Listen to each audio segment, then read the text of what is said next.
toutes et à toutes. Au nom du groupe de réflexion éthique qui organise cette soirée, je vous souhaite donc la bienvenue dans cette salle. Je dis surtout bienvenue à ceux qui viennent ici pour la première fois. Nous espérons que vous vous sentirez bien ici ce soir.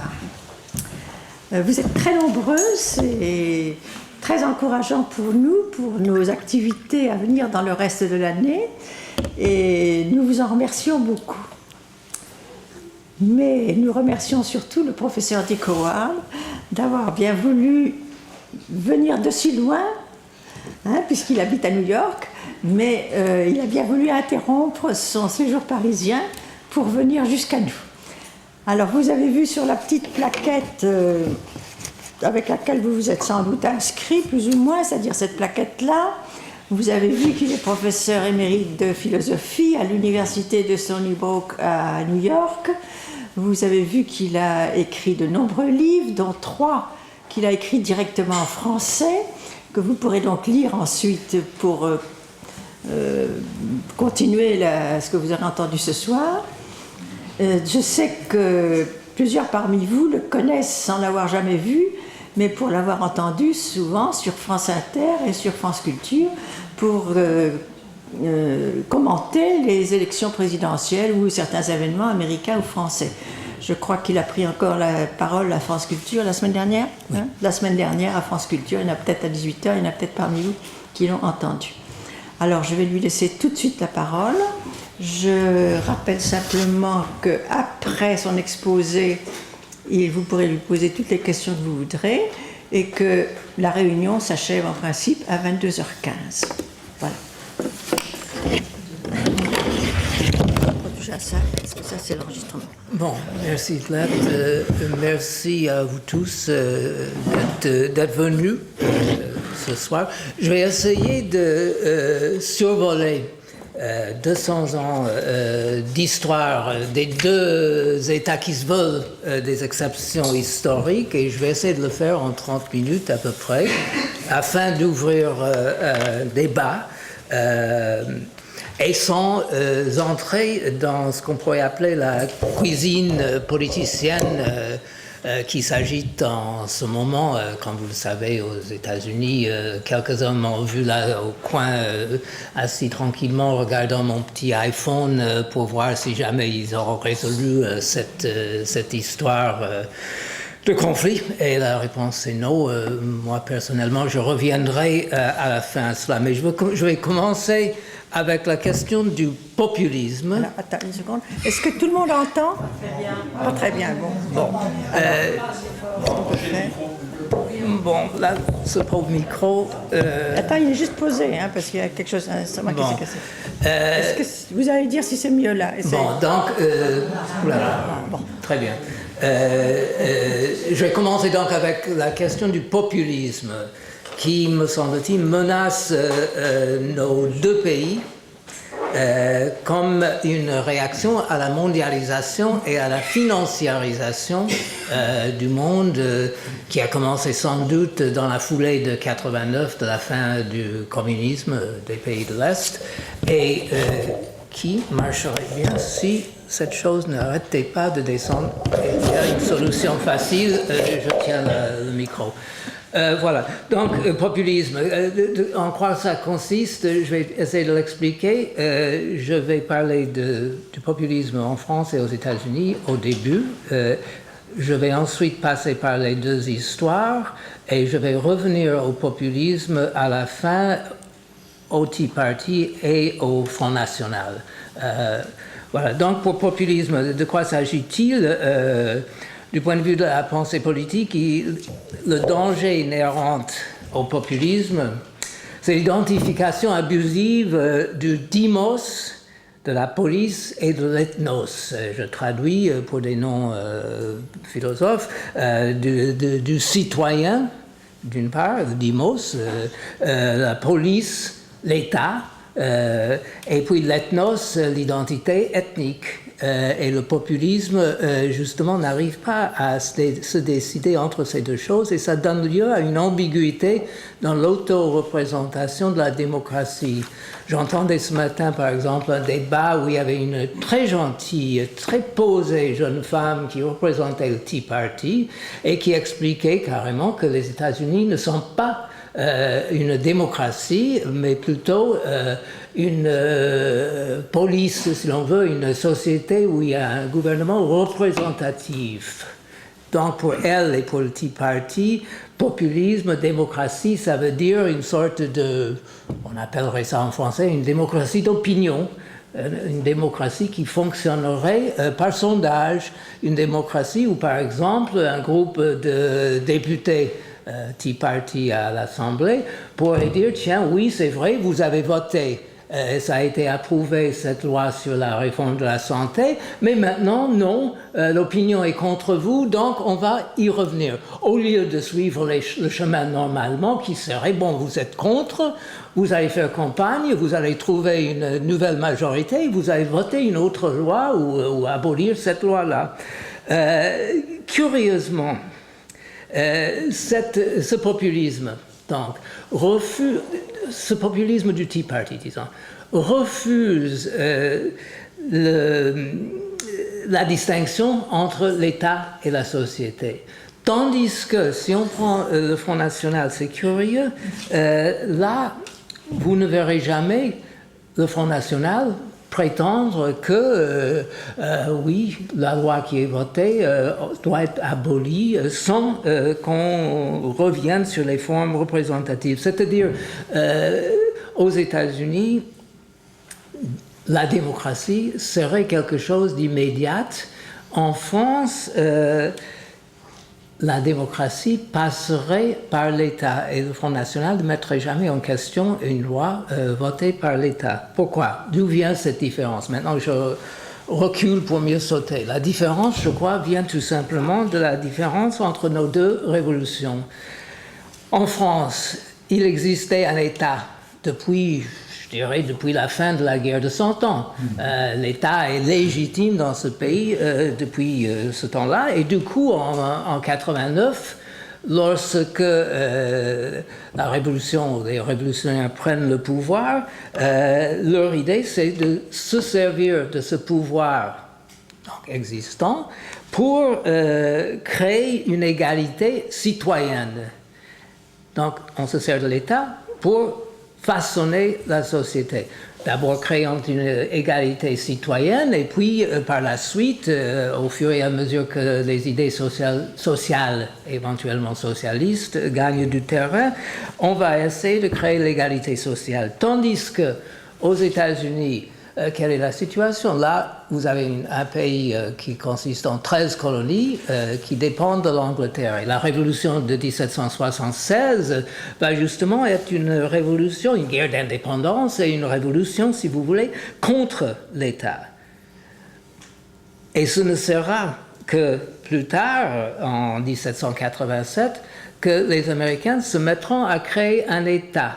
Et curieusement, j'ouvre une petite parenthèse ici parce que lorsque je relisais mes notes, je lis que dans ce que j'avais écrit primitivement, il fallait se débarrasser de l'État anglais, d'abord par la guerre d'indépendance, avant d'entreprendre la construction d'un gouvernement démocratique.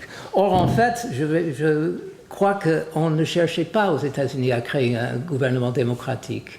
On cherchait à créer un gouvernement libre.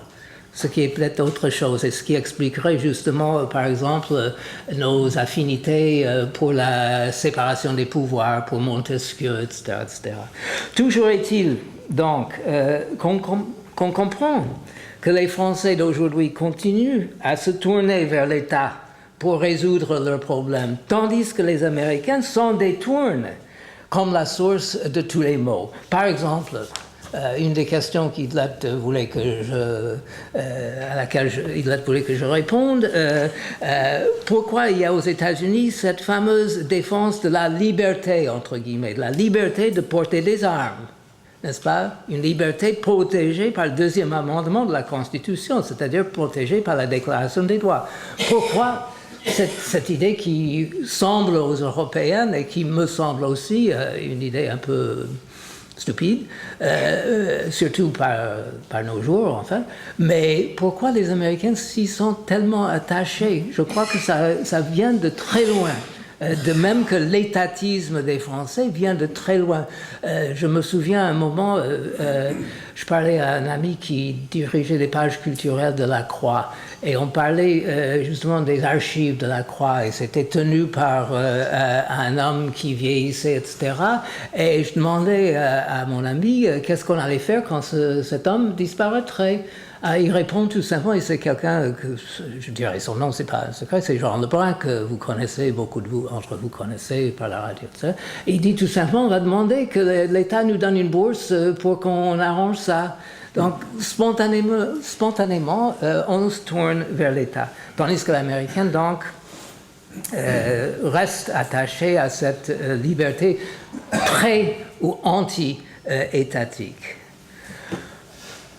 D'où viennent, d'un point de vue philosophique, nos différences? On pourrait dire que la France cherche à créer ce que j'appelle une république démocratique, tandis qu'aux États-Unis, on veut créer une démocratie républicaine. C'est une distinction qui n'existe pas dans la littérature, que j'ai un peu inventée lorsque, en 80 ou 81, je faisais une conférence en ancienne Allemagne, RDA, et je parlais des États-Unis, je parlais de la démocratie américaine sans prévenir. Et je voyais que ces gens-là, ces jeunes gens, n'étaient pas intrigués par l'idée d'une république démocratique, parce qu'évidemment, ils venaient d'en sortir. Alors je me suis demandé quelle est la différence, et je crois que la différence, c'est justement celle des deux révolutions. La République démocratique, bon, qu'il s'agisse de la France de nos jours, qu'il s'agisse de l'Allemagne de l'Est, qu'il s'agisse des visions du socialisme, d'une certaine manière, se servir de l'État pour créer la démocratie. Tandis que aux États-Unis, si vous regardez l'histoire, il y avait une sorte de, comment dirais-je, de démocratie sociétale. Et ce qu'on cherchait à faire, il y a eu la révolution contre les Anglais, et puis, ça c'est 1796, et ce n'est qu'en 87 qu'on commence à faire la constitution actuelle, et je pense que cette constitution n'est vraiment pas entrée en validité avant beaucoup plus longtemps. Mais en gros, ce qu'on cherchait à faire par cette constitution, c'était justement de donner un cadre républicain. Dans le sens républicain, un gouvernement des lois et pas des hommes, pour le dire tout simplement. On voulait donner un cadre républicain à cette démocratie, ce qui explique du coup aussi, par exemple, d'une part, ça explique, me semble-t-il, la tentation que beaucoup d'entre vous ont certainement expérimenté et que j'ai aussi partagé, à savoir la tentation justement d'envisager la séquence révolutionnaire qui passe de 89 à 93, à 1830, à 48, à 70 et à 17, n'est-ce pas, une sorte de progression, et on voulait être du bon côté de l'histoire. Et donc, cette histoire-là, elle est, je crois, tout à fait française, et elle est à l'opposé de l'histoire américaine qui, elle, par exemple, justement, du fait que la démocratie est primaire pour les Américains, donc on est plutôt sensible à l'idéologie du marché et sa supposée neutralité envers les rapports sociaux existants. Je donne encore un exemple, question qu'on me pose souvent, la différence de nos deux systèmes éducatifs. Le fait que, par exemple, en France, vous avez le baccalauréat, vous avez tous ces examens étatiques, vous avez des cours préparatifs où certaines des jeunes personnes ici sont inscrites, tandis qu'aux États-Unis, l'éducation est sous contrôle local. Chaque université, chaque école primaire, chaque lycée est autonome. Ce qui est une bonne chose dans le sens qu'il n'y a justement pas la rigidité, pas l'idéologie, pas la, comment dirais-je, cette tendance très française à formaliser les choses. Mais le désavantage, évidemment, c'est par exemple si vous habitez dans un arrondissement où il y a beaucoup d'argent, où il y a beaucoup d'impôts payés, du coup, vous allez être dans une école primaire où on dépense 3-4 fois plus que dans les écoles primaires dans les lieux moins favorisés. Donc, 2 exemples de ce que je comprends par la différence entre nos 2 révolutions et des attitudes, des comportements qui diffèrent spontanément entre nous. Je reprends maintenant une autre analyse comparative qui explique, je crois, beaucoup de choses. C'est l'analyse de Tocqueville dans la démocratie en Amérique. Vous savez que Tocqueville est allé aux États-Unis un peu après la révolution de 1830 pour des raisons tout à fait franco-françaises par ailleurs, parce que c'est de famille traditionnaliste, il n'était pas question qu'il prête serment au gouvernement orléaniste. N'est-ce pas? Et donc, il trouve un prétexte, il va aller étudier les prisons aux États-Unis. Bon, c'était très bien débrouillé par ailleurs. Mais qu'est-ce qu'il dit dans la démocratie en Amérique? Je vous donne la prémisse et puis je vous donne quelques illustrations. Sa prémisse est tout simple. Il dit que la démocratie est quelque chose de providentiel qui va arriver à tous nos pays. D'où vient cette démocratie? Elle est le résultat de l'égalisation des rapports qui a commencé justement avec les monarchies, avec les États modernes. Comment fonctionne un État moderne? Comment est-ce que l'État devient moderne? C'est justement en modelant les comportements, en égalisant les gens, parce que plus les gens sont égaux les uns aux autres, plus facile plus facile est-il de les gouverner. Donc, il voit l'égalité, la démocratie égalité, comme un fait providentiel, et puis il dit, tiens, je vais aller aux États-Unis, je vais voir comment ça fonctionne. Alors, je vous donne un exemple de ce qu'il trouve. Il découvre les paradoxies de la démocratie. Par exemple, premier exemple, si nous sommes tous égaux, on ne peut pas se fier au jugement des autres, n'est-ce pas? Pas plus qu'on ne peut se fier à la tradition ou à des institutions établies, n'est-ce pas? On est donc critique, on est donc individualiste, au point où Tocqueville va dire dans un chapitre bien connu que les Américains sont des vrais cartésiens. Parce que, justement, du fait de l'égalité, du fait qu'on est critique de ce que dit l'autre, on doit penser pour soi-même. On doit douter du jugement des autres. Donc, on a un comportement spontanément cartésien. Vous qui êtes du lycée Descartes, je ne sais pas si on étudie ce texte de Tocqueville, mais c'est 3 pages qui sont vraiment des pages merveilleuses. Mais attention, parce que si nous sommes tous égaux, nous sommes également petits. Et nous n'osons pas nous fier à notre propre jugement. N'est-ce pas? Donc, je ne peux pas me fier à l'autre, mais je ne peux pas me fier à moi-même non plus parce que je suis un petit bonhomme égal aux autres. Du coup, ce qui fait qu'on, volontiers, d'une certaine manière, on se subordonne à l'opinion commune. Parce qu'on se dit, tiens, si tous les autres pensent ça, bon, je ne me fie pas à celui-là, mais si vous tous dites ceci, cela, j'ai tendance à suivre. Donc, Vous voyez le paradoxe. D'une part, on est individualiste, on est critique, on est cartésien. D'autre part, on se fie à cette opinion commune. Et du coup, ça veut dire aussi que nous abandonnons notre jugement individuel face au poids de la masse. Il y avait quelqu'un avec lequel je parlais avant la séance qui racontait qu'elle avait vécu dans le Massachusetts et parlait de la taille des choses. Donc il a un chapitre magnifique où il parle, il se demande pourquoi les monuments des Américains sont si immenses et en même temps on ne trouve pas chez les Américains un goût pour, comment dirais-je, pour le raffinement, pour les choses bien faites, pour la maroquinerie, que sais-je, n'est-ce pas?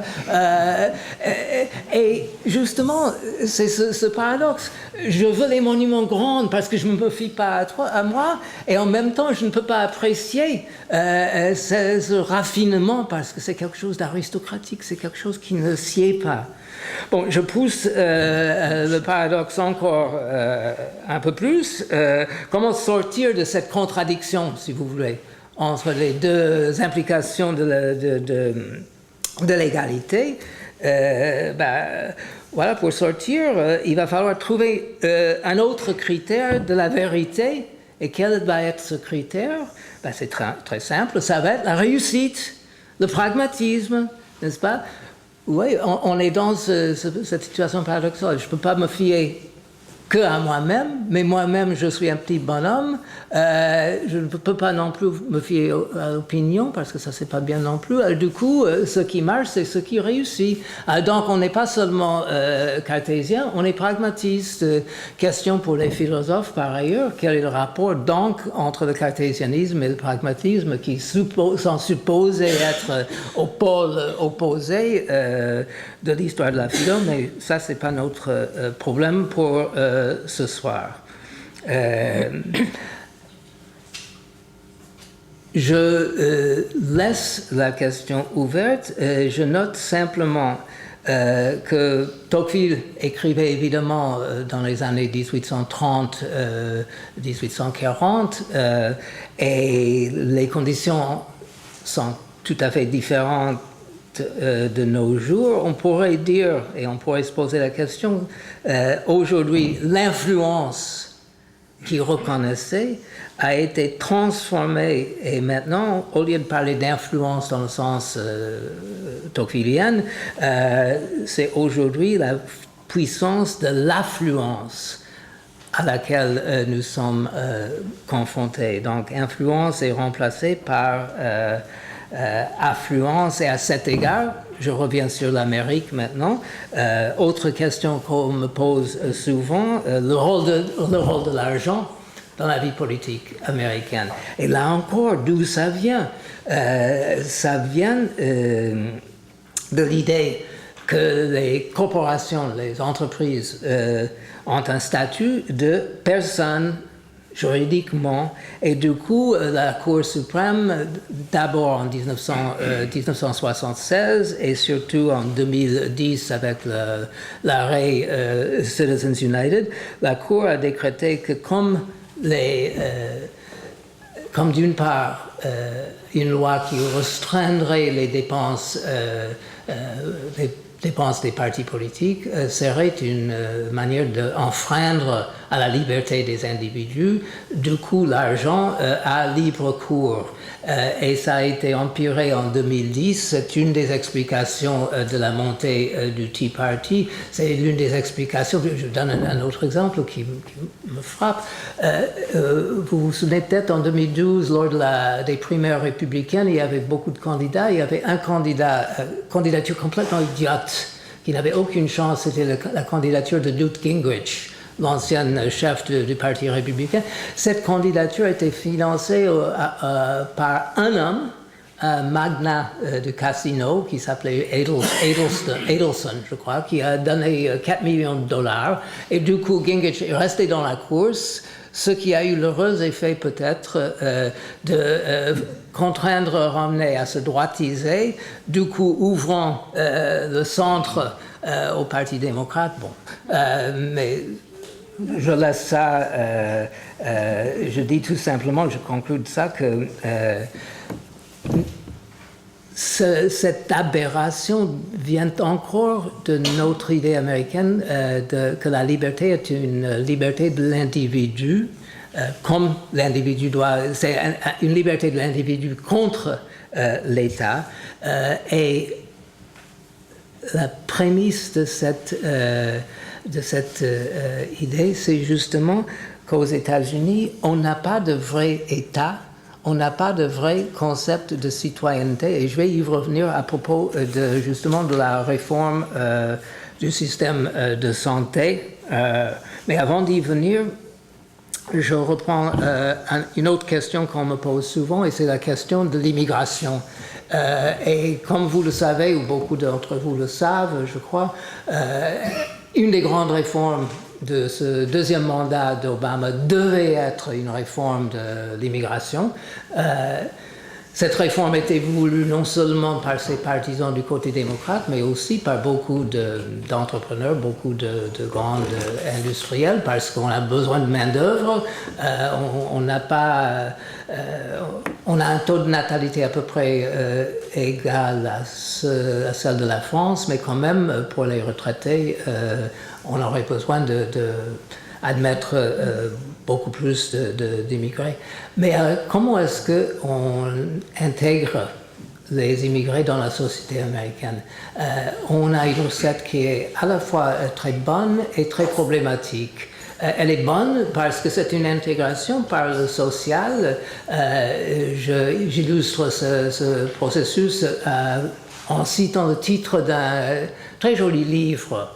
Je vous donne le titre en anglais d'abord. C'est How the Irish Became White. Comment les Irlandais sont devenus des Blancs. Et l'idée de ce sociologue, c'est tout simplement, après 1948, après la famine irlandaise, arrivent ces masses d'affamés, catholiques en plus. Et alors là, on se tient à distance, et ce livre analyse le processus par lequel ils sont devenus blancs, c'est-à-dire ils se sont intégrés. Or, cette intégration, elle est très bonne, elle est une intégration sociale, elle n'est pas une intégration politique. Quel est le problème de la réforme des assurances santé? J'allais dire, ça aurait dû être un système à la française ou à la canadienne, c'est-à-dire où il y avait une unification de toutes les assurances avec une seule instance responsable, etc. Au lieu de quoi, Obama a fait des compromis, il a fait la réforme Conseil, où justement on se tourne aux compagnies d'assurance, etc. Et surtout, pourquoi il a fait ça, c'est que on n'a jamais expliqué aux Américains ce que c'était que l'assurance, ce que c'était que la solidarité entre citoyens. Au lieu de quoi, on leur dit, bon, ben, vous avez chacun votre assurance privée, et si vous avez 25 ans et vous êtes en très bonne santé, vous vous dites, mais pourquoi je dépenserais mon argent quand je n'ai pas besoin? Encore une fois, cette absence de conscience du fait que nous sommes tous, j'allais dire tous dans le même bateau, enfin, on est tous citoyens, on partage un certain destin. Si ça va mal pour l'un, ça va mal pour nous tous d'une certaine manière. Ça n'a jamais été expliqué. Une dernière chose avant de venir à l'actualité, la question du protestantisme américain. Chez Tocqueville, je reviens à Tocqueville un instant, Tocqueville invente le concept d'individualisme. Que je sache, ce concept n'existait pas avant, Et il voit le bon et le mauvais côté de la chose. Le mauvais côté de la chose, évidemment, c'est que chacun s'isole des autres. Je suis individu, vous êtes des individus, et quel est notre rapport? C'est un peu un mouvement brownien, si l'on veut, abstrait, etc. Le protestantisme s'est distingué d'une certaine manière dans cette histoire, ou disons le protestantisme, j'allais dire establishment si l'on veut, depuis le mouvement anti-esclavagiste jusqu'à Martin Luther King, etc. Mais en même temps, ce protestantisme, je crois, s'est transformé ces derniers temps et se pose aux protestants, me semble-t-il, du moins protestants américains, la question du compromis. La question des conditions de compromis. Il y a d'une part le problème de ce qu'on appelle ici des questions sociétales, si vous voulez, l'avortement et tout ça. Et les Américains ne savent pas comment s'y prendre. Là, il y aurait peut-être des études à faire sur ce qu'on appelle ici la laïcisation et les conditions en 1905 de cette transformation de l'image du religieux qui s'est opérée à ce moment-là. Mais bon, là, on ne peut pas parler de tout, et je voudrais quand même dire quelques mots sur l'actualité et les problèmes actuels. Le fait que, effectivement, non seulement le gouvernement est fermé, mais qu'il y a je dirais, de fortes chances qu'on n'augmente pas le plancher de la dette nationale. Et je me pose la question, pourquoi en est-on arrivé là? Et surtout, pourquoi les Français s'en étonnent-ils? Parce que j'ai eu quand même... comme j'ai les deux nationalités, je pense un peu... des deux hémisphères de mon cerveau, et je dis effectivement, mais c'est complètement fou ces gens. Mais ça ne suffit pas de dire que les gens s'en foutent. Il faut bien expliquer. Tout comprendre n'est pas tout pardonner, mais néanmoins il faut comprendre. Donc, je pense que, en gros, on peut dire ceci. Je disais que bon, il y a eu la guerre d'indépendance, il y a eu la Constitution, mais je disais que ce n'était que plus tardivement que l'État commence à naître. L'État américain, je crois, commence à naître à partir de la guerre civile. Donc 1860 à 61 à 65 en gros. Guerre civile qui va donner lieu à l'industrialisation du pays et tout ce qu'on veut. Ça, sur le plan économique, c'est assez clair. Mais quelles étaient les réactions politiques? Quelles étaient les étapes vers la constitution d'un État? Et je crois qu'il y a 4 étapes, on peut les dire tout simplement. Il y a eu d'abord, alentour de 1900, il y a eu le mouvement qu'on appelle progressiste, qui était surtout un mouvement de républicains du Nord-Est, plutôt disons l'élite de la société américaine. Et c'est eux, par exemple, qui en 1913, c'est intéressant, en 1913, ils font voter les 2 amendements qui commencent à faire les États-Unis un État, c'est-à-dire le 16e amendement et 17e amendement. Le 16e qui instaure l'élection populaire des sénateurs, parce qu'avant cette date, les sénateurs étaient nommés par les assemblées des États. Et puis le 17e amendement institue l'impôt national. Donc vous voyez que c'est quand même assez récent cette nationalisation.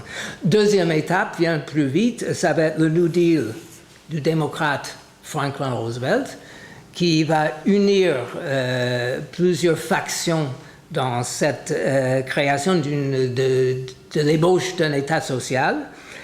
Mais, troisième point, la coalition de Roosevelt dépendait du soutien des démocrates qui dominaient les États du sud des États-Unis, État ségrégationniste et raciste, ce qui explique par exemple que les mesures sociales mises en œuvre par le New Deal ne s'appliquaient ni aux travailleurs agricoles, et il y en avait beaucoup à l'époque, ni aux travailleurs domestiques. Et qui étaient à l'époque les travailleurs agricoles et domestiques? Bon, ils avaient une peau d'un certain...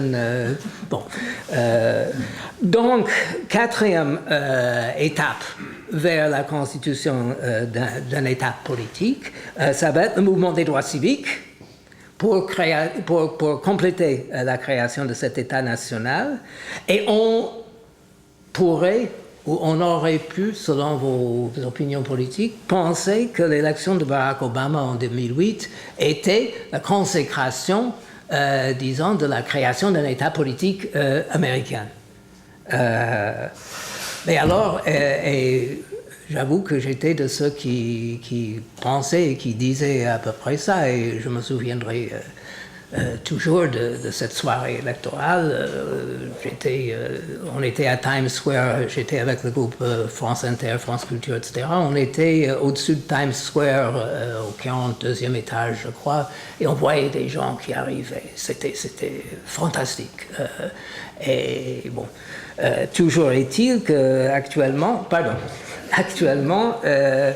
il semble, ou il peut sembler, qu'on a sous-estimé le fait que les petits blancs du Sud qui est maintenant totalement républicain, les petits blancs du Sud et leurs homologues chez ceux qu'on appelle les démocrates pour Reagan, qui sont émergés dans les années 80, qui sont devenus une force puissante, qui est devenue une force de résistance. Et il me semble que c'est justement cette manière de rejeter cette position anti-politique, ce refus de la création d'un État politique qui explique la situation actuelle. Si on regarde ça d'un peu plus près, brièvement, j'en ai pour 5 minutes à peu près, le fondement de l'argument de ces gens-là était déjà présent en 1994, lorsque Bill Clinton entreprenait une réforme du système santé, le fameux Hillary Care. Et à cette époque, William Kristol, le directeur du magazine très important des néoconservateurs, expliquait qu'il fallait s'opposer à cette réforme à tout prix parce que cette réforme de la santé compléterait la création d'un État national. Donc, il voyait poindre ce danger. Il fallait arrêter ça à tout prix. Donc, là, c'est la raison logique, me semble-t-il. Et si vous vouliez justifier leur position, ce serait ça qu'il faudrait dire. Mais ça n'explique pas la véritable passion qui anime cette opposition. Et il me semble que cette passion se manifeste non seulement dans leur opposition actuelle à la réforme de l'assurance santé. Cette passion était là dès le début. Vous vous souvenez, quand Obama a été élu, il y a des questions. Est-ce qu'il était vraiment né aux États-Unis? Est-ce qu'il a hérité de son père kenyan une vision du socialisme à la kenyenne? Je ne sais pas trop ce que ça pourrait être, mais bon, constamment une mise en question de sa légitimité.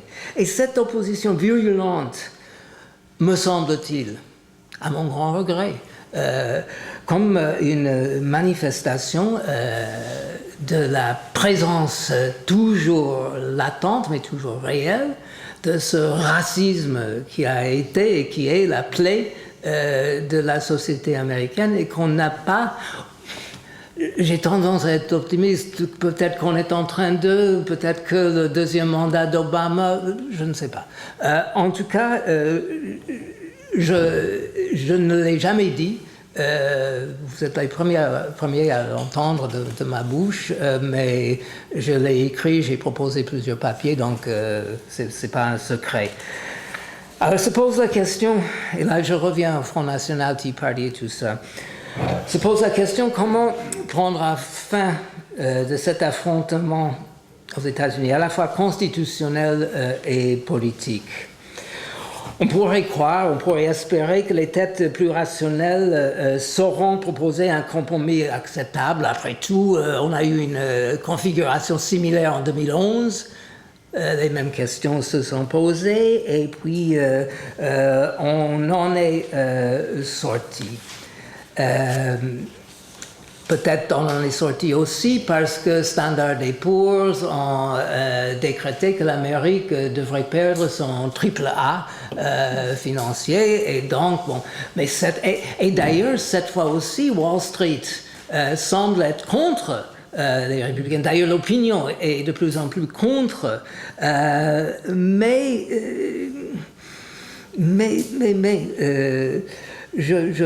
ne vois pas exactement ce qui va se passer. Je vois plusieurs scénarios. Mais en tous les cas, ce qui me semble, c'est que la question de la création d'un État politique est fondamentale. Mais qu'en même temps, on revient au populisme, qu'en même temps, quel est le rapport entre cet État politique et la société? Où se trouvent les principes de légitimité d'un tel État représentatif? D'où viendrait l'autorité, autre mot de Tocqueville? D'où viendrait l'autorité qui pourrait s'opposer à cet individualisme, qui pourrait justement faire en sorte qu'on reconnaisse qu'on est concitoyen et qu'on partage un destin, si vous voulez, pardon. En tout cas, il me semble que au-delà des questions politiciennes, c'est la question de la légitimité de l'État qui se pose. Et à cet égard, pour terminer sur le Front National, ce qui me frappe, je ne sais pas si j'ai raison, ce qui me frappe, c'est deux choses. C'est d'une part, comme je disais au début, je ne pense pas que Marine Le Pen ou même son père mettrait en question l'État français, la République française, peut-être le père, certainement pas la fille, mais d'autre part, ce qui est frappant, c'est que Marine Le Pen, à ce que je crois comprendre, a décidé qu'elle allait justement axer ses activités dans les années qui viennent autour de la construction d'une sorte de contre-société politique au niveau local et je suis bien curieux de savoir ce que ça va donner. Mais je m'arrête là pour laisser du temps au débat.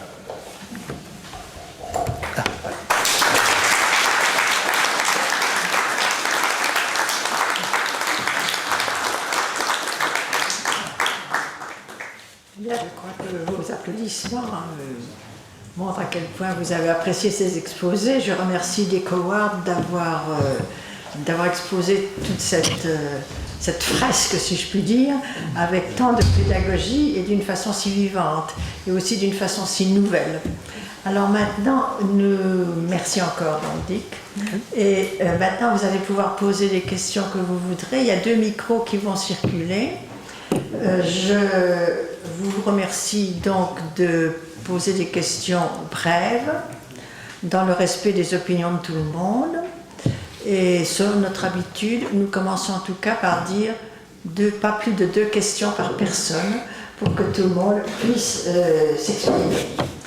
D'autre part, je vais faire circuler une feuille où les personnes qui viennent pour la première fois, je dis bien celles qui viennent pour la première fois, et qui voudraient être tenues au courant de nos activités et de nos autres débats, dont je parlerai un peu à la fin, pour que ces personnes-là puissent éventuellement nous laisser notre adresse pour que nous puissions les prévenir et les tenir au courant. Voilà. Alors la parole est maintenant pour vous. C'est pas moi qui vais poser la question. Non, mais c'est agréable, non. Alors, oui, alors,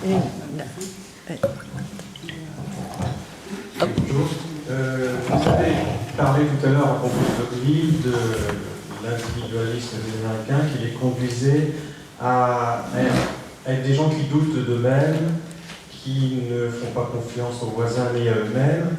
Ça me paraît un peu paradoxal, puisque souvent on les présente comme we are the best, etc., on est les meilleurs, etc. Plutôt des gens, au contraire, qui sont plutôt confiants en eux. Ça me paraît un peu paradoxal. Oui.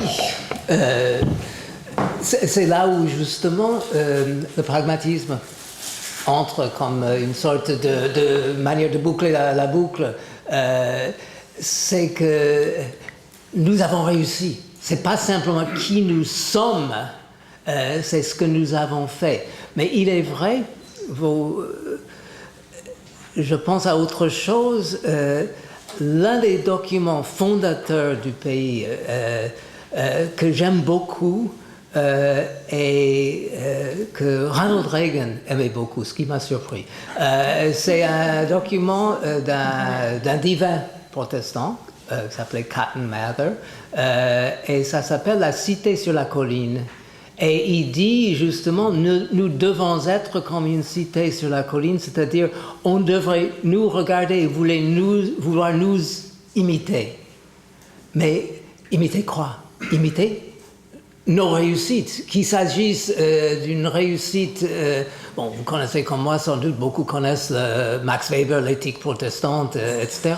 La manière de s'en sortir, c'est justement de dire, tiens, ben, si j'ai réussi, c'est parce que ben, j'ai fait ce que Dieu voulait bien que je fasse. Donc, je crois que c'est là le pragmatisme qui entre en jeu, me semble-t-il. J'ai une question. Attends. Micro, puis il y a une autre personne.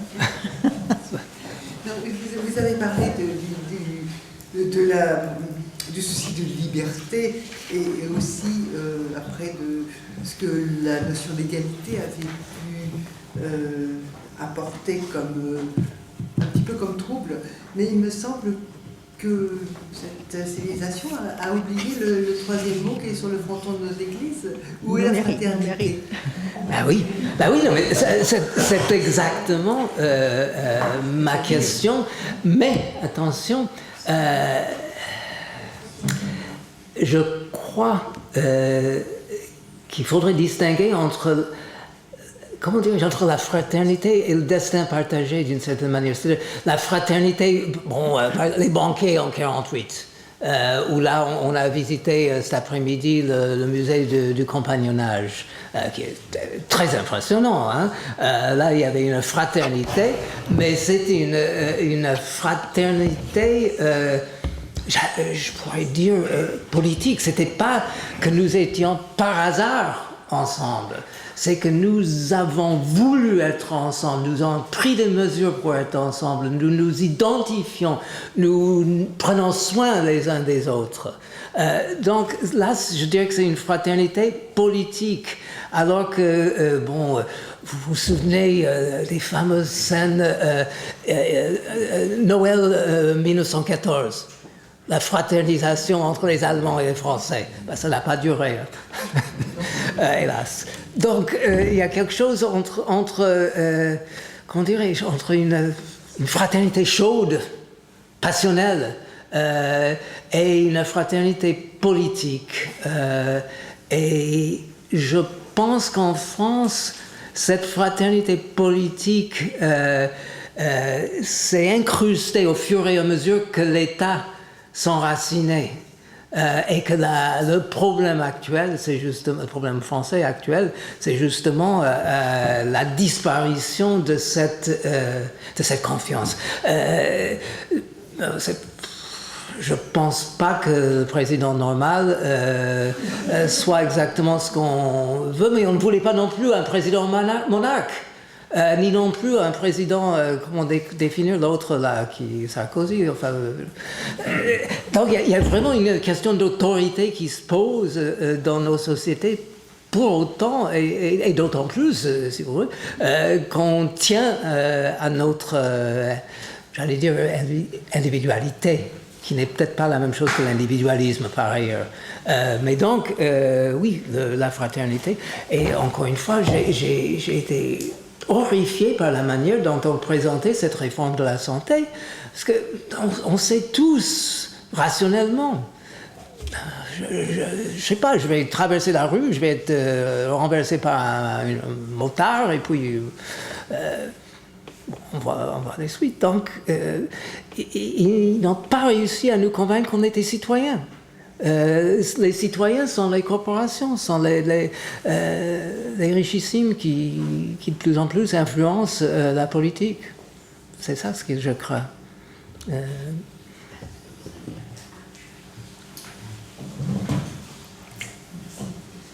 ça allait à peu près dans le même sens de la première question, Oui. où je m'étonnais de ce que vous disiez à propos de... vous avez dit on abandonne le jugement individuel au poids de la masse. Oui. C'est quand même une phrase très très critique. Oui. Et c'est une phrase qui m'étonne un petit peu dans la mesure où je suis persuadée qu'il y a un esprit critique chez une élite américaine et qu'il y a forcément une élite américaine. Alors pourquoi cette élite américaine ne pèse-t-elle pas plus pour éduquer, tout simplement, pour éduquer, pour informer? Et la deuxième question, excuse-moi, ça va être très rapide, parce que je crois que je n'avais pas le droit, c'est que vous avez dit à un moment donné qu'à propos de la comparaison de nos deux systèmes éducatifs, vous avez dit à juste titre qu'en France, on était un petit peu sclérosés, qu'on faisait tous la même chose au même moment, ça fait longtemps que ça dure. Hein, c'est un système très centralisé, et que vous aviez un système beaucoup plus libre. Mais ça s'explique peut-être chez vous, tout simplement parce que vous êtes un État fédéral. Et que comme vous avez 50 États, vous avez des gouvernements locaux, et ces gouvernements locaux ont une marge incroyable de liberté, qui n'existe pas dans nos petites régions. Ouais. Oui. Non, mais ce sont deux très bonnes questions qui me permettent de dire un certain nombre de choses que j'aimerais dire. Normalement. L'élite, la question de l'élite. Idlet m'a posé la question de pourquoi le créationnisme aux États-Unis, par exemple. Plus largement, regardez l'opinion publique qui ne croit pas à la crise climatique qui va venir. Enfin, et d'où ça vient, ces idées-là? Je crois que d'une part, ça vient du fait qu'on ne se fie qu'à nous-mêmes, on met en question l'opinion, on est anti-intellectuel, anti-scientifique. Le livre, j'aime bien citer des titres de livres, le livre qui pour moi a un peu bouleversé ma vision de l'histoire américaine, c'est un livre d'un historien qui s'appelle Hofstadter, qui s'appelle Anti-intellectualisme en Amérique. Je crois que ça a été récemment traduit en français. Mais en gros, quand j'ai lu ça pour la première fois, j'étais étudiant en premier cycle, et moi j'étais en faveur des anti-intellectuels, parce que on est contre cette élite qui prétend tout dominer, qui prétend tout savoir. On veut penser pour soi-même, on ne veut pas accepter les opinions livrées en haut, et donc, l'intellectuel représente une élite auto-justifiée, et donc on n'accepte pas. Et pourquoi le créationnisme? Là encore, c'est intéressant parce qu'on rejette la science, mais on cherche une certaine systématicité, n'est-ce pas? C'est pas le nihilisme, curieusement. Et même, ce sont des gens, oserait-on dire, qui pensent pour eux-mêmes. La science, quand même, je ne sais pas s'il y a quelques-uns d'entre vous qui lisent un peu la littérature sur la philosophie de la science, etc. La science est elle-même une prise de position. je suis scientifique, je suppose que le monde est rationnel, que ce monde se soumet à la logique, de la non-contradiction logique aristotélicienne, etc. Bon. Donc, un problème là. D'autre part, ça m'amène aux deux systèmes, etc. Ce qu'il y a aux États-Unis qu'il n'y a pas en France, qu'il y a une guerre en France, du moins, c'est des passerelles. C'est des passerelles qu'on peut exercer. Je sais, par exemple, j'ai été prof de philo à l'université, je n'aurais jamais été en France, j'aurais jamais pu passer l'agrégation en France, du fait de mon éducation un peu trop autodidacte pour diverses raisons. Et j'ai toujours considéré, concernant la philosophie par exemple, mais je crois que ça vaut pour d'autres disciplines, je considérais, quelques-uns d'entre vous connaissent le philosophe Cornelius Castoriadis, qui me disait une fois, quand je lui posais la question, comment est-ce que lui inventerait un programme d'études philosophiques.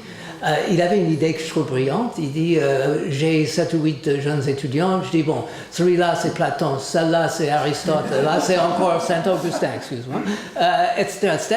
Et on va étudier des matières en commun, mais chacun aura à répondre comme Platon, comme Aristote, etc., etc.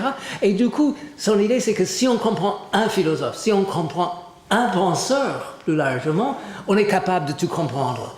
Au lieu de cette idée de l'agrégation où on est capable de faire une dissertation sur tout et n'importe quoi, bon, je ne peux pas critiquer trop. Donc, ça. Alors, d'autres questions?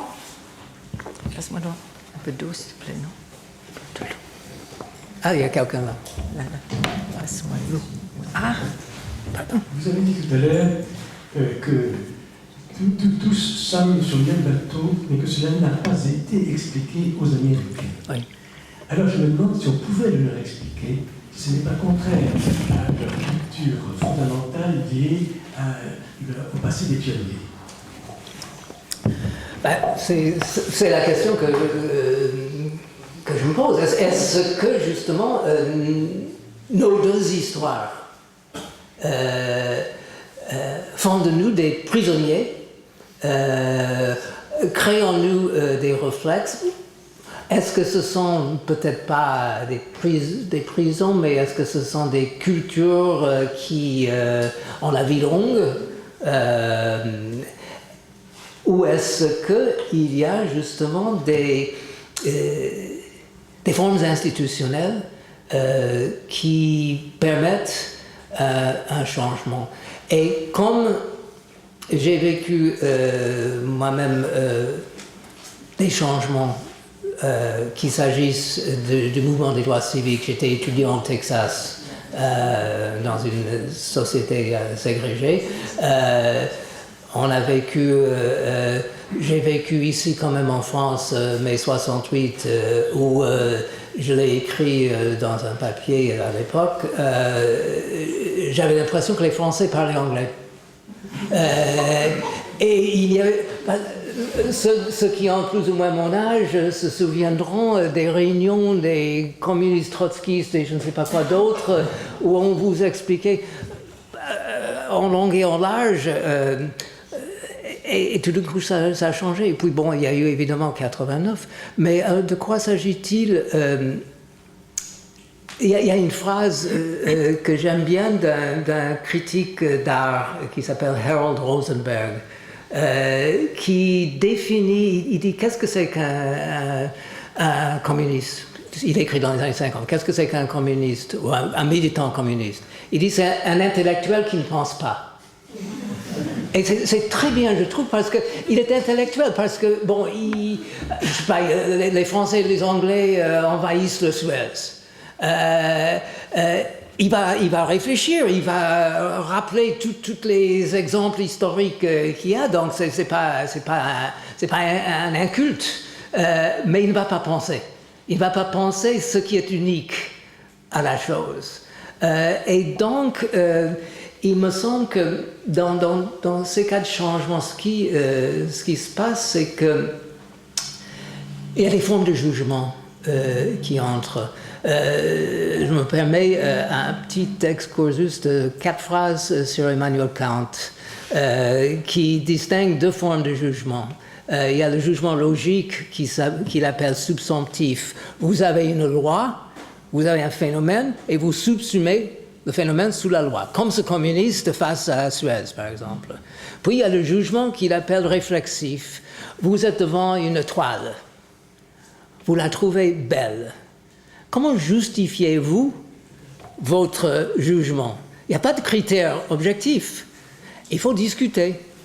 Il faut créer une culture de discussion. Et qu'est-ce que c'est qu'une culture de discussion? Qu'est-ce qu'on fait quand on défend nos jugements esthétiques, par exemple? Et on fait la même chose qu'on fait pour défendre nos jugements politiques, n'est-ce pas? On discute, on argumente, on compare, on contraste. Donc, il y a des moments où ça émerge. Et ça s'est passé, et puis se pose la question maintenant, comment est-ce qu'on trouverait des institutions politiques qui permettraient à ce que ça continue? Et je pousse ça un peu plus loin maintenant en disant, quand il s'agit pour nous, quelqu'un me posait la question du traité commercial avec l'Amérique du Nord. Quand il s'agit de ce genre de traité, il y a 2 choses qui sont toujours en jeu. Il y a le côté tout à fait substantif, pour parler comme Kant, n'est-ce pas? Il y a des lois, il y a des choses qui existent, qu'on peut évaluer, que les experts peuvent juger. Et puis il y a l'effet politique de l'affaire, n'est-ce pas? L'Europe. L'Europe n'est pas simplement Bruxelles. L'Europe est aussi quelque chose qui est au-delà. Comment justement attirer l'attention sur cet au-delà? Comment est-ce que, quand j'argumente à propos de l'Europe, comment est-ce que j'évite tout simplement un discours bruxellois, quoi? Bruxellois, donc c'est simplement ça.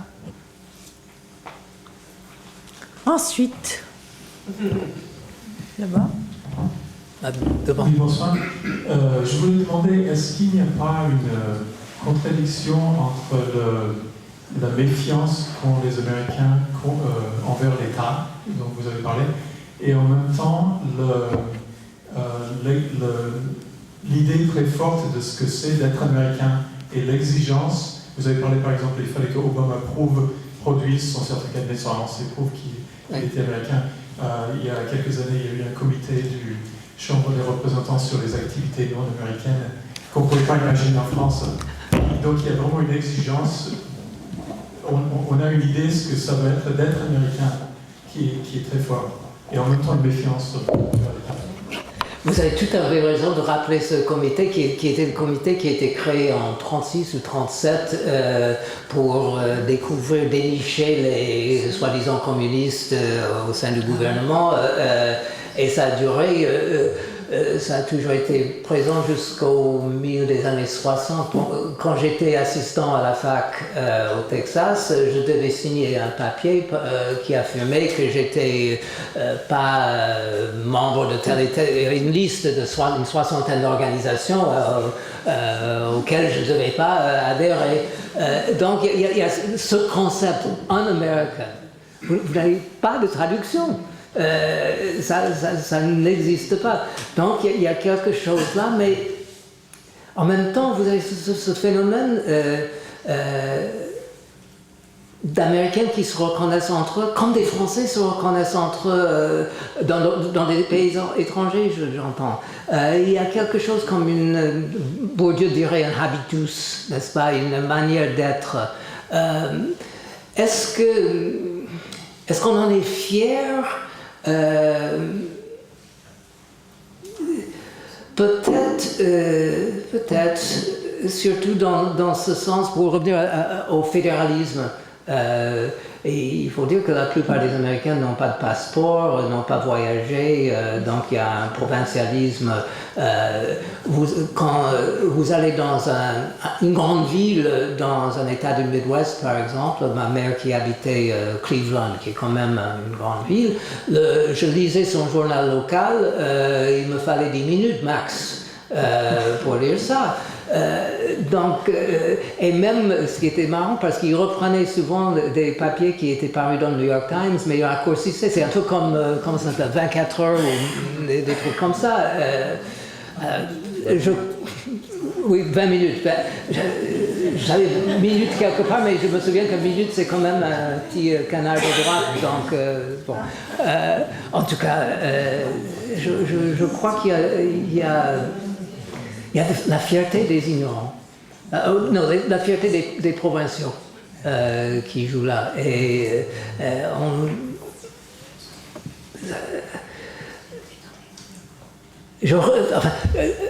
pour expliquer un peu mieux peut-être, pour répondre un peu mieux, il y a cette question du compromis, le problème du Tea Party actuel. La plupart des députés du Tea Party sont des provinciaux. Et leur argument en un mot, c'est que le compromis, c'est le mal. Ils n'arrivent pas, ils ont l'idée qu'ils ont un mandat de leur constituant. Ils ne peuvent pas, se compromettre serait les compromettre. Et l'idée que d'autres points, c'est ça, le compromis est fondé sur l'idée que d'autres points de vue sont valables. Je crois que finalement c'est peut-être ça. Il y a peut-être cette question de provincialisation et ce problème du compromis dépendrait justement du fait qu'on n'arrive pas à reconnaître la viabilité, la validité, la justification du point de vue de l'autre. Je ne sais pas si ça répond, mais c'est le mieux que je peux faire. Alors une question ici, là. Devant. Là, mais il y a un micro là. Vous prenez celui-là. Non, enfin, mélangeons pas tout. C'était pour tempérer un peu, je me demandais si en 2008, les Américains n'avaient pas simplement élu un noir à la Maison Blanche, qui a quand même surpris le monde entier, ils ont aussi élu un intellectuel. Et personnellement, ça m'avait frappé après Bush, ça fait des esprits. Et je me demandais, au-delà des sarcasmes un peu faciles, si malgré tout, il y avait pas plutôt un rapprochement, en fait, si l'Atlantique n'avait pas un peu rétréci. Parce que si Obama a une politique étrangère qui est tournée quand même beaucoup vers l'Asie, en réalité sa politique ressemble quand même plus à ce qui se fait en Europe, et en même temps l'Europe s'américanise un peu. Je me demandais si en réalité le tableau n'était pas si noir. J'avais une deuxième question, c'était... C'était pas un jeu de mots. Alors, la question c'est est-ce qu'il y a un rapprochement ou pas? Et la deuxième question que je me posais, c'est... on critique beaucoup le Tea Party, bon, et... mais l'Amérique n'a pas un Front National à 25%. Alors la question subsidiaire, c'est est-ce qu'on peut faire un trait d'union, d'égalité entre le Tea Party et le Front National? Je ne crois pas pour le moment, mais j'aimerais avoir votre opinion là-dessus. Oui. C'est vrai que c'est curieux que on a élu un intellectuel, du moins quelqu'un qui se présentait comme un intellectuel, et ça c'est curieux, je vais me contredire, je vais contredire ce que je viens de dire à propos du compromis, parce que justement, il est trop entré dans des compromis qui ont été des compromissions d'une certaine manière. Il avait une façon de négocier, il reconnaissait tellement vite la position de l'autre que finalement il cédait avant de négocier. Surtout pendant ce premier mandat, et c'est ce qui s'est passé donc en 2011 avec le premier shutdown, comme on dit en français élégant, et les républicains se sont rendus compte que bon, on pouvait l'avoir, quoi. Et du coup, on pouvait avoir l'impression, après 2012, et actuellement on peut avoir l'impression que justement il est il est parti, il a quitté cette, comment dirais-je, ce perchoir céleste où il s'était situé pour devenir un homme politique réaliste. Si vous voulez comprendre la sortie éventuelle de la crise d'aujourd'hui, vous n'avez qu'à revenir à la crise cubaine, des missiles, où justement il y a la logique de la dissuasion, et là ils en sentent actuellement pour le budget, chacun a des armes. Comment est-ce qu'on s'en sort? Bon, la logique de la dissuasion, c'est donc un jeu à somme nulle, c'est-à-dire que chacun doit être convaincu que l'autre va justement tirer. Et c'est là, par exemple, où les soviets, quelques-uns se souviendront peut-être, ont créé une machine qui s'appelait la main morte. Et cette main morte était un système par où, même si les États-Unis frappaient les premiers, même si tous les dirigeants russes étaient tués, il y aurait un lancement des missiles soviétiques contre l'Amérique. Ça, c'est la logique de la dissuasion. Comment est-ce qu'ils s'en sont sortis au moment de la crise cubaine? Ils ont fait en sorte que les Russes ont retiré leurs missiles et Kennedy a promis, mais secrètement évidemment, que dans 6 mois, il allait retirer ses missiles en Turquie.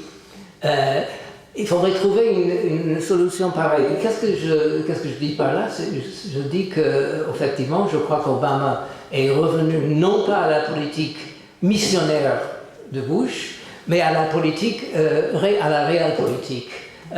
Aussi bien maintenant en domestique qu'en politique étrangère, voire les drones, voire même sa politique syrienne, aussi confuse qu'elle a pu être. Donc, c'est ça que je vois là. J'ai oublié la seconde question. Tea Party, Front National. Un Tea Party, Front National. Je pense que la différence, c'est qu'elle est vraiment subtile et ils ne le sont pas. Je crois qu'elle a compris. Non, peut-être que je devrais dire autrement, peut-être que chacun a compris le génie de son propre système. Peut-être qu'elle a compris ce qu'il fallait faire, étant donné l'histoire française et la structure de la Ve République, et peut-être que eux, justement, ont compris ce qu'il fallait faire, étant donné l'histoire et les impératifs américaines. Et donc, est-ce que... Bon, je reviens à ce que je disais au début. Le problème qui nous confronte, c'est le problème du populisme. Le populisme est fondé sur une confusion entre les 3 sens d'appartenance. Est-ce que j'appartiens comme citoyen? Est-ce que j'appartiens comme membre d'une nation? Ou est-ce que j'appartiens comme membre d'une ethnie? N'est-ce pas? Et il y a cette confusion qui fonde le populisme, et la question qui se pose, c'est comment trouver des fonds, des figures politiques où ces trois visions légitimes de notre être ensemble peuvent se confronter et entrer en débat les uns avec les autres. Je ne crois pas qu'on puisse dire qu'aucun est illégitime, mais ce qui est absent, c'est justement une autorité politique qui permette un débat légitime. Au lieu de croire, par exemple, les uns et les autres vont dire, tiens, le Front National, c'était légitime à cause de tel discours de Jean-Marie Le Pen ou de telle autre chose, et que de même aux États-Unis, on va dire que le Tea Party est illégitime à cause de telle et telle folie. Je ne sais pas si c'est une bonne réponse. Mais...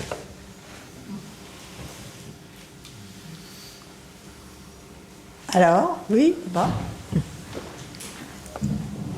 Je ne sais pas si j'ai bien compris, mais j'ai l'impression que vous suggérez que le Front National est moins dangereux que le Tea Party, et ça m'étonne beaucoup. Et ma question, c'est en fait, Le fait qu'aux États-Unis il y a un État central faible, est-ce que c'est pas une forme de protection contre le fascisme?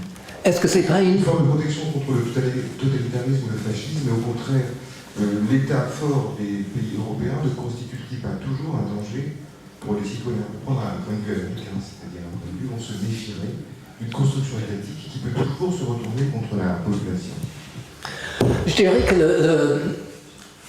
le Front National est un moindre problème, en ce sens qu'il ne met pas en question les institutions fondamentales de notre être ensemble. Il ne met pas en question l'État et la vision française de l'État. Tandis que le Tea Party, surtout dans la crise actuelle, met en question les fondements, la séparation des pouvoirs, la vision de la loi. Si vous dites que l'Amérique est une démocratie républicaine, et si eux disent qu'on devrait revenir sur des lois légitimes, votées par les deux chambres, paraphées par le président, parce que l'opinion est contre, là, vous mettez en question, vous êtes vraiment un danger. Et pour ce qui est du totalitarisme, revenons un instant à ce que je disais sur la vision française de la manière dont l'État doit transformer la société, créer l'égalité, etc.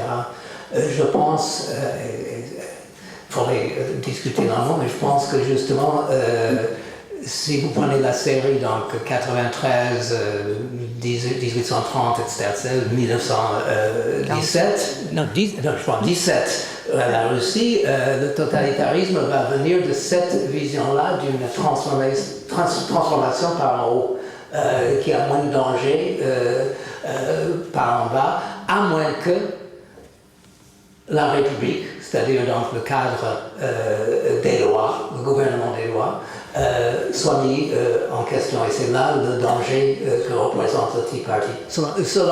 Il faut dire une chose, je réfléchis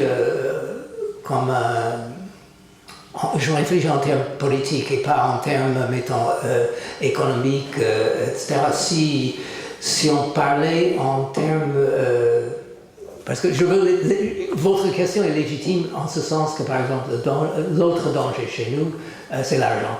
Je le disais que l'influence devient affluence. Il y a un danger réel là. Il y aura ça va être très intéressant. La semaine prochaine ou la semaine suivante, il y aura un procès devant la Cour suprême qui met en question ces dispositions financières. Parce que et le plaignant est quelqu'un qui dit ma liberté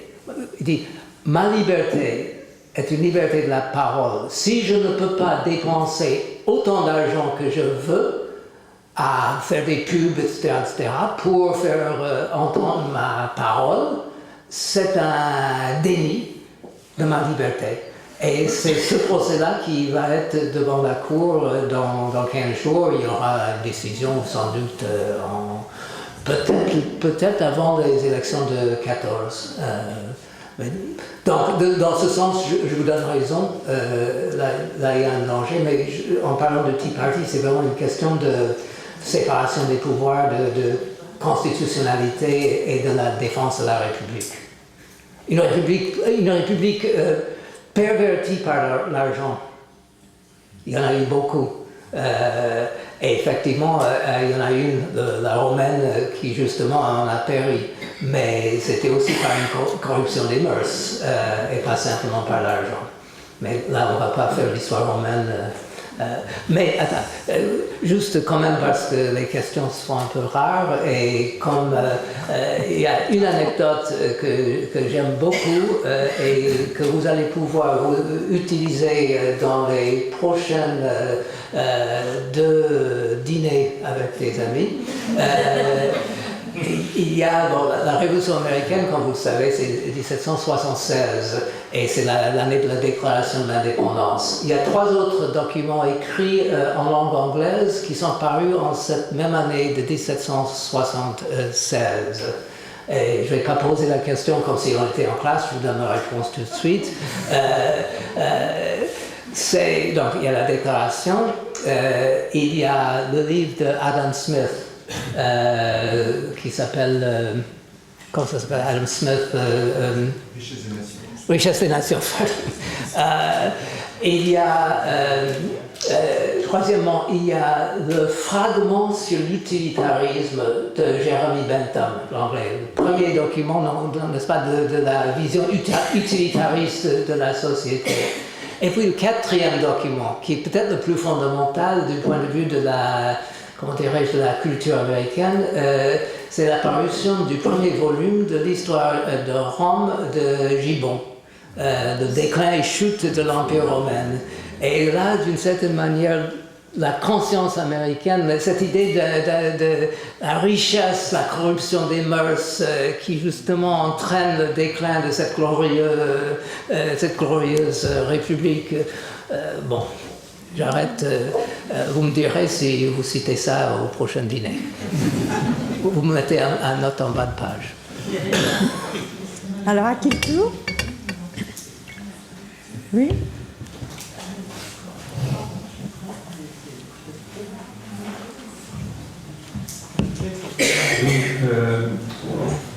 J'ai l'impression que vous nous parlez des Américains bien blancs, bien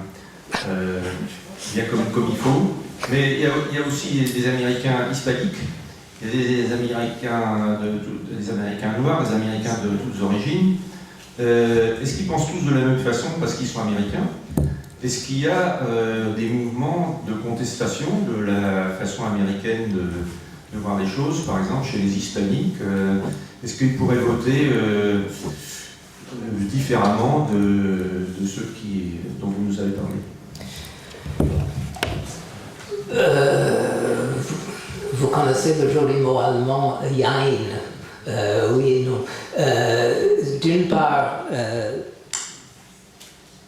ayant fréquenté trop les milieux universitaires, il y a l'image, n'est-ce pas, qui date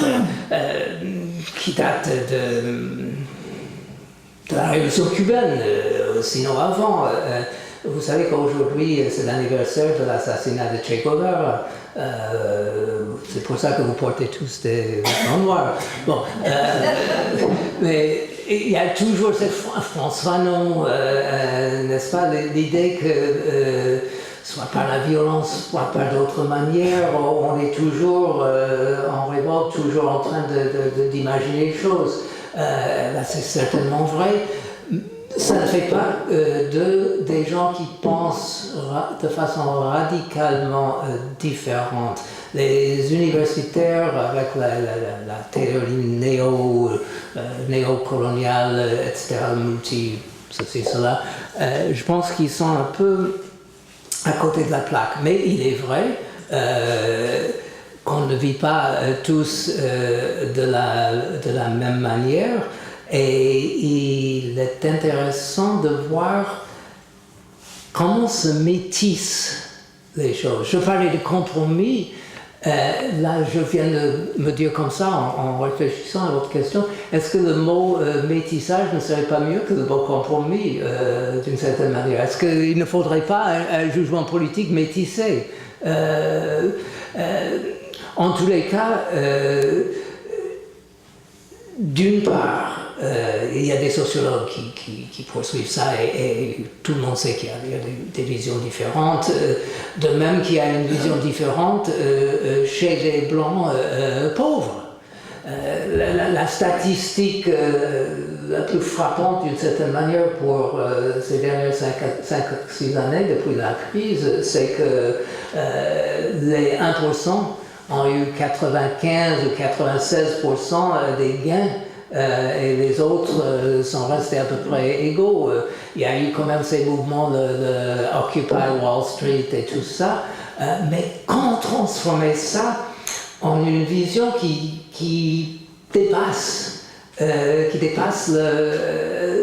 contexte? Comment, je reviens à mon histoire de jugement, comment est-ce qu'on peut faire en sorte qu'en analysant ces comportements différents, on y trouve quelque chose qui est à la fois quelque chose qui est singulier. Le mot singulier est peut-être le mot juste, parce que le singulier est à la fois unique et quand même reconnaissable par tout le monde.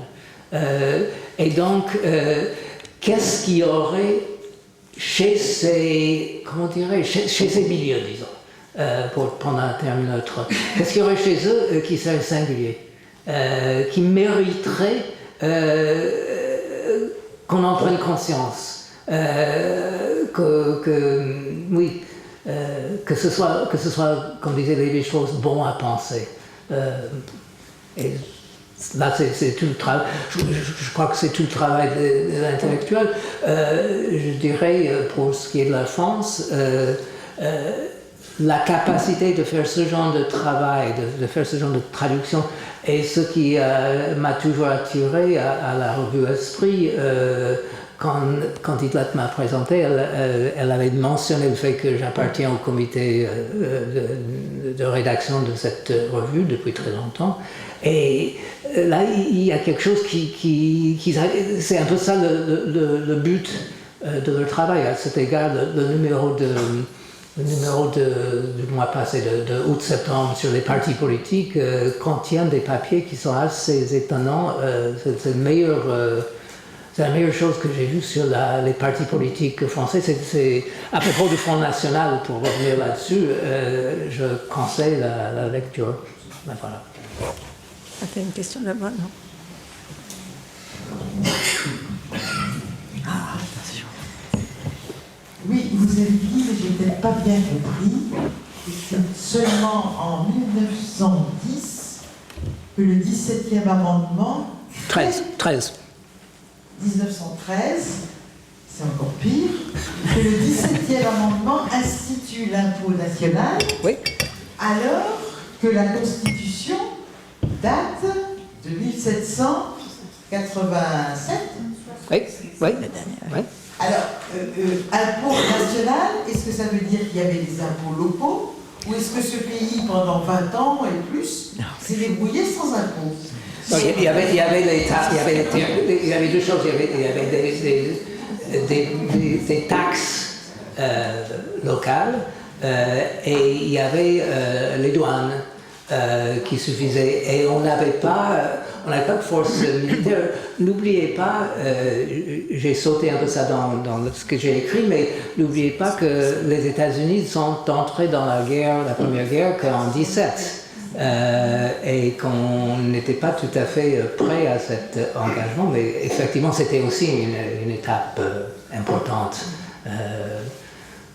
Il y avait une fameuse chanson de l'époque, juste après la Première Guerre, chanson qui disait How do you keep them down on the farm now that they've seen Paris? Comment vous les retenez à la ferme lorsqu'ils ont vu Paris, lorsqu'ils ont fait la guerre? Et effectivement, c'est là où le mouvement des droits civiques commence, parce que vous allez avoir des Noirs qui sont battus, mais dans des régiments ségrégés, et ils vont rentrer et ils vont être traités dans le Sud comme... etc.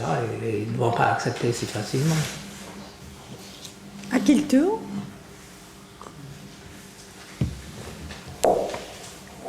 Alors, une question, puisque la peine de mort, quelle différence entre la France et les États-Unis et pourquoi?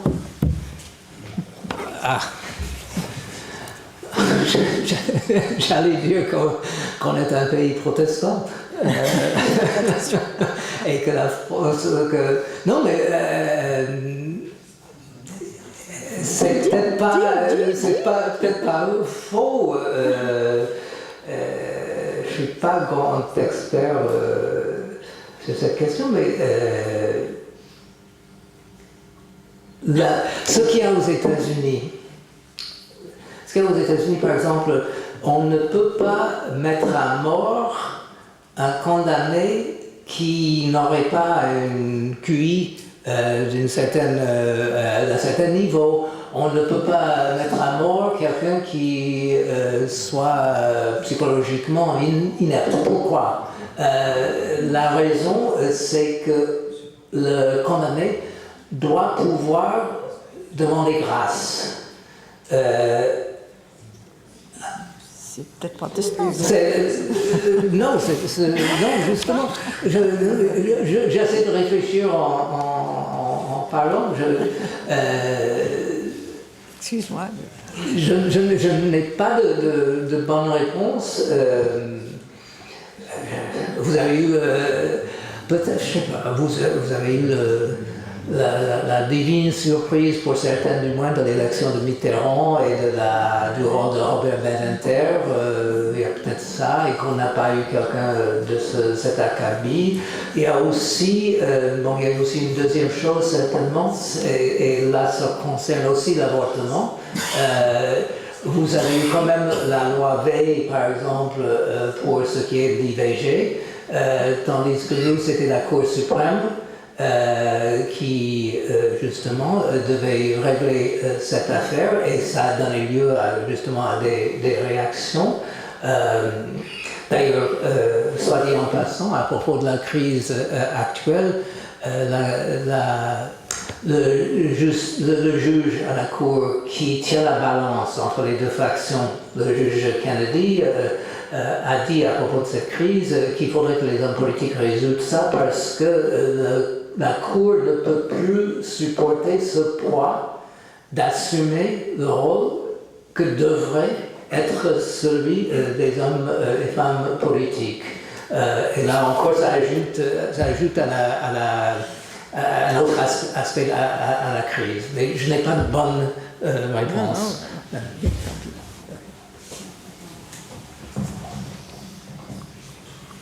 Je n'ai pas bien saisi pourquoi vous commenciez par dire c'est protestant. J'ai quand même envie de dire que, bien sûr, la grâce est pour tous, mais alors ce serait plutôt français, puisqu'on a aboli la peine de mort. Ouais. Les États-Unis ne l'ont pas fait. Ouais. C'est peut-être sur ce point que Idlette vous posait la question. Oui, non, absolument. Et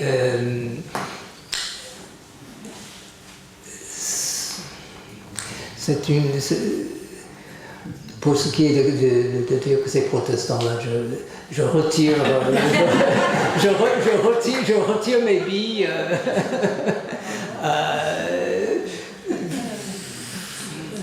À la limite, peut-être que c'est luthérien et pas calviniste. Dans un livre que j'ai publié récemment, justement, les deux chapitres qui m'ont le plus fait plaisir, c'était de distinguer Luther et Calvin. Et les implications politiques qui s'en suivent, mais ça c'est une autre question. Mais pour la question de la peine de mort, honnêtement, non. Comment est-ce que tu vois l'avenir? Comment est-ce que je vois l'avenir de cette question? Aux États-Unis. Oui, aux États-Unis, évidemment. Je ne vois pas l'abolition. Je ne vois pas l'abolition. À la limite, si Obama 1 avait été ce que peut-être devient Obama 2, et si son ministre de la Justice avait la carrure de Robert Badinter, peut-être on aurait-il été autrement, mais je ne vois pas. Je ne vois pas. Non. Alors, une question là encore. Oui, excusez-moi, mais pour rebondir sur la peine de mort, je crois que dans certains États, elle est abolie. Combien y a-t-il d'États qui ont aboli la peine de mort? Est-ce que c'est une minorité ou est-ce que c'est la moitié ou quoi? Et éventuellement, est-ce qu'on ne peut pas espérer que petit à petit, État par État, on arrive à cette abolition, selon vous? Bon, il est vrai qu'il y a des États où ça a été aboli, c'est surtout des États dits progressistes, New York, Massachusetts, etc. Mais ce qu'il y a, la raison pour laquelle je parlais au niveau national, c'est que ceux qui s'y opposent font appel à ce que je crois le 7e amendement, mais je ne suis pas certain, qui interdit des punitions cruelles et inhabituelles. Et quand il y a eu 15 ans à peu près, où la Cour suprême, la décision d'arrêter de la Cour suprême avait interdit la peine de mort. Et puis la Cour est revenue sur sa décision. Et le raisonnement de la Cour contre la peine, c'était que c'était cruel et inhabituel. Mais elle est revenue peut-être effectivement. L'autre chose qui pèse dans ce système américain, c'est cette Cour, à cause de l'absence de politique. Mais une des grandes décisions qui est en train d'être prise dans la tête d'une petite femme, très petite et frêle, qui est la juge Ginsburg à la Cour suprême, c'est est-ce qu'elle devrait prendre sa retraite maintenant, pendant qu'Obama est au pouvoir, et pourrait nommer son successeur? Est-ce qu'elle devrait attendre? On étudie, s'il y avait des soviétologues qui faisaient de la criminologie, il y a des Américains qui font de la, je ne sais pas comment on appellerait, la cour enfin bon, vous voyez le coup. Et donc, effectivement, s'il y avait abolition, il faudrait que ce soit national, je crois. Une question là, Marie-Christine. À l'horizon 2050, le poids des hispaniques sera plus important, peut-être pas prépondérant, mais plus important. Ces personnes n'ont pas la même histoire que les Américains issus des Pilgrim Fathers. Et donc, est-ce que vous pensez que cette méfiance vis-à-vis de l'État pourrait évoluer, si on fait un peu de prospective? Oui, il est certain que ces changements démographiques vont peser. Par exemple, le plus important des leaders du Tea Party, c'est le sénateur du Texas, justement d'origine cubaine, s'appelle Cruz. Et le Texas est un État qui a voté ramené à 67%, je crois, mais avec les changements démographiques, il y a de fortes chances que, effectivement, à cet horizon, il y ait des changements. Mais ça fait des changements, comment dirais-je, des changements de cuisine, des changements d'épices. Vous avez une bouillabaisse, vous changez un peu, c'est peut-être la bonne métaphore, vous avez une bouillabaisse, le contenu change selon ce qui est rapporté par le pêcheur en début d'après-midi. Donc ça va changer. Peut-être parce que la pollution aura tué telle et telle espèce de poisson. De même, la démographie aura changé et la bouillabaisse aura des parfums différents. On aura justement ajouté telles épices, remplacé telles autres, etc. Mais je ne vois pas que ça change les choses.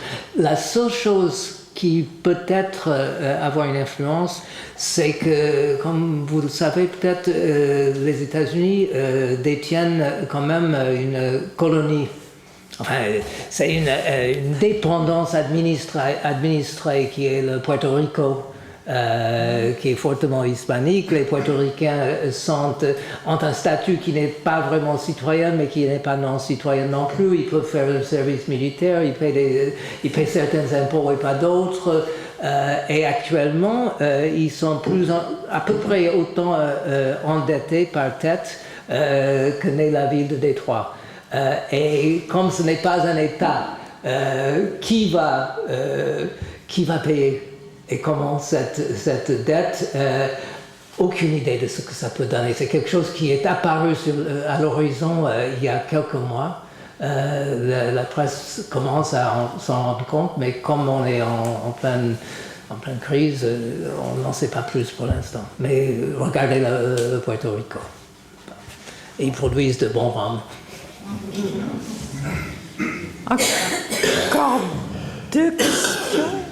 Je voulais juste répondre au monsieur qui a posé la question de savoir combien d'États appliquaient encore la peine de mort. Il y en a en 2013 32 sur 50 qui l'appliquent et 32 sur 50. 18 ne la pratiquent pas. Merci. Ça, on la peut lire peut-être. J'arrive à une question dans le même domaine.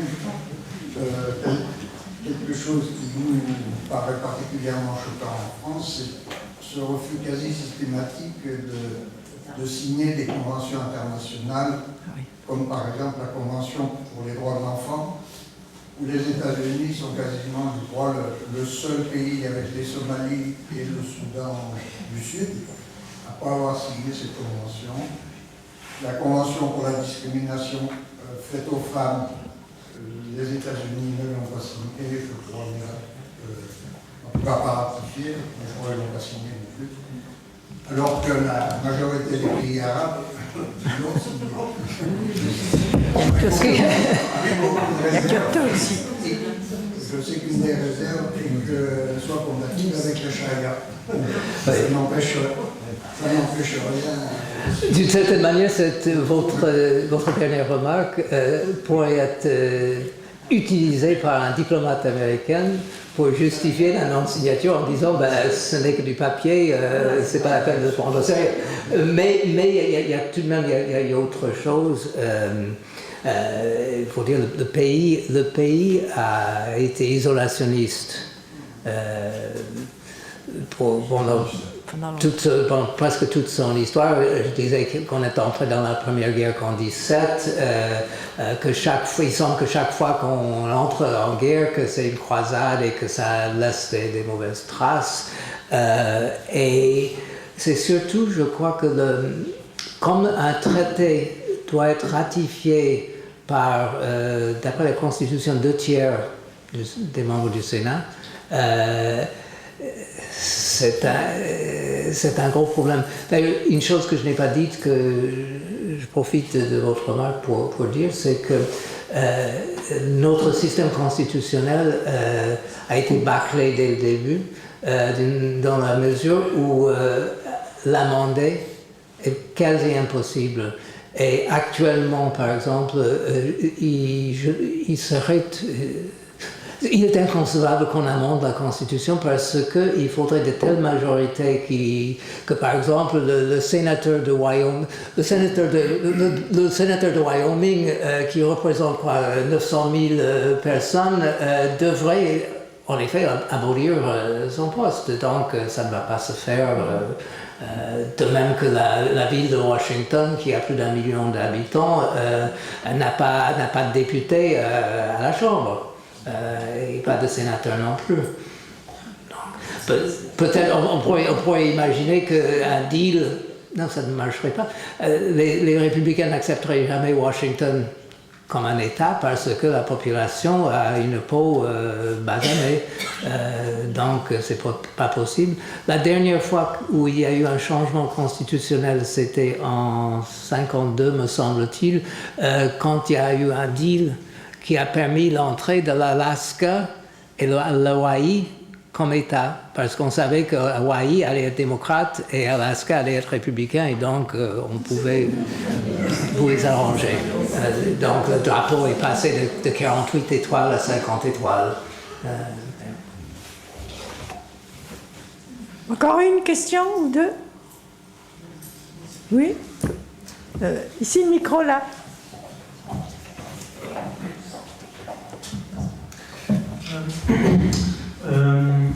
Récemment, on a eu assisté à un nouveau découpage électoral qui est d'ailleurs très avantageux en faveur des républicains. Est-ce qu'une des craintes ne serait pas une majorité républicaine perpétuelle au Congrès, étant donné ce nouveau découpage électoral qui serait extrêmement avantageux? Vous avez tout à fait raison. La Constitution dit qu'il y aura redécoupage des circonscriptions tous les 10 ans. Et la Cour, en 64 ou 5, a décrété qu'on devait procéder selon le principe un homme, enfin une personne, une voix. Et donc, voilà où on est, effectivement, avec la science, entre guillemets, électorale actuelle. On peut charcuter les circonscriptions. D'ailleurs, on l'a fait depuis le début de la République. Le mot pour charcutage de circonscription en anglais, c'est gerrymandering. Et ce mot, merci. Et ce mot vient, Jerry, c'était le nom du gouverneur de Massachusetts qui a créé une circonscription qui avait la forme un peu d'un salamandre. Donc, c'est là. Est-ce qu'on peut craindre une domination républicaine? On peut le craindre, mais il y a des mesures contre. En Californie, là, il y a 2 ans, on a créé une commission non politique responsable du découpage des circonscriptions. Et curieusement, ça a donné plus de voix aux démocrates. C'est la Californie.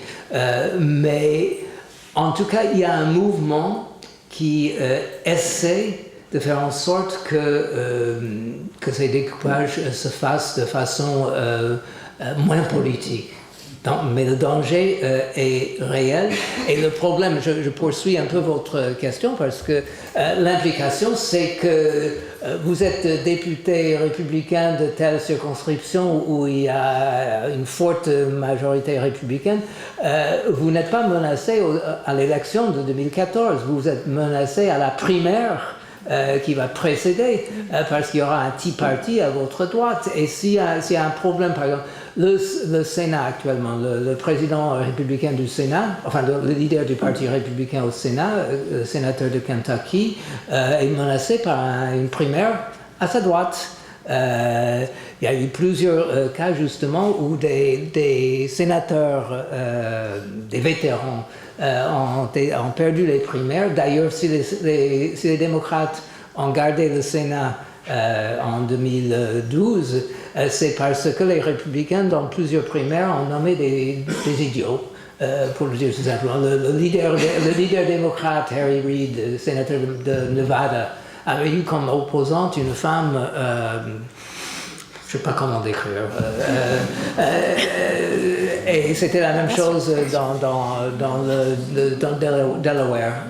Donc, d'une certaine manière, si vous êtes démocrate, vous espérez qu'il y aura justement des primaires qui contraindront, mettons, un centriste à se départer vers sa droite, qui ouvrirait une place au centre pour un démocrate, ce qui permettrait aux démocrates de garder le Sénat.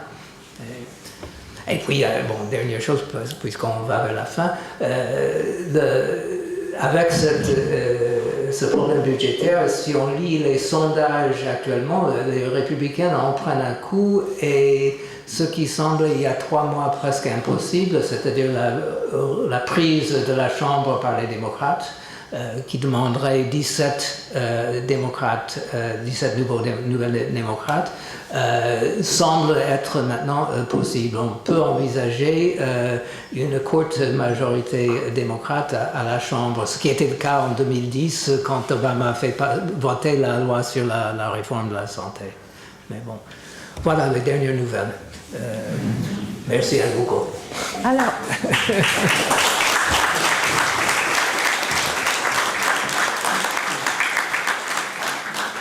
Eh bien, encore merci beaucoup à Dick Howard pour tout cet entretien. Je crois que nous avons appris beaucoup de choses.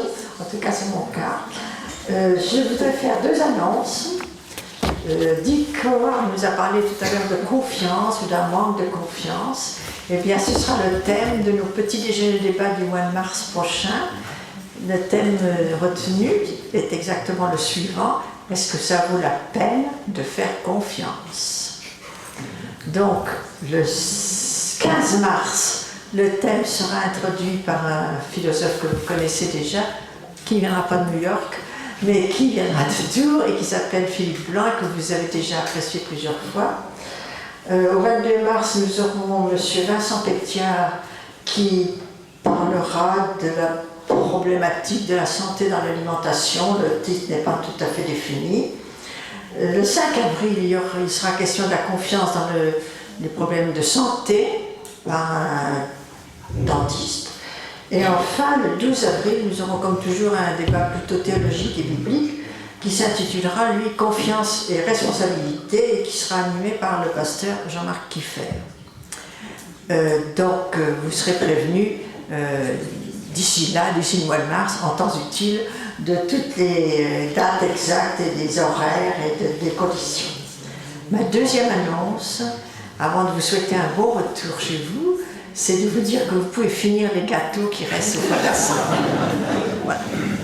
Alors bon retour, merci à tous d'être venus et d'avoir si bien participé.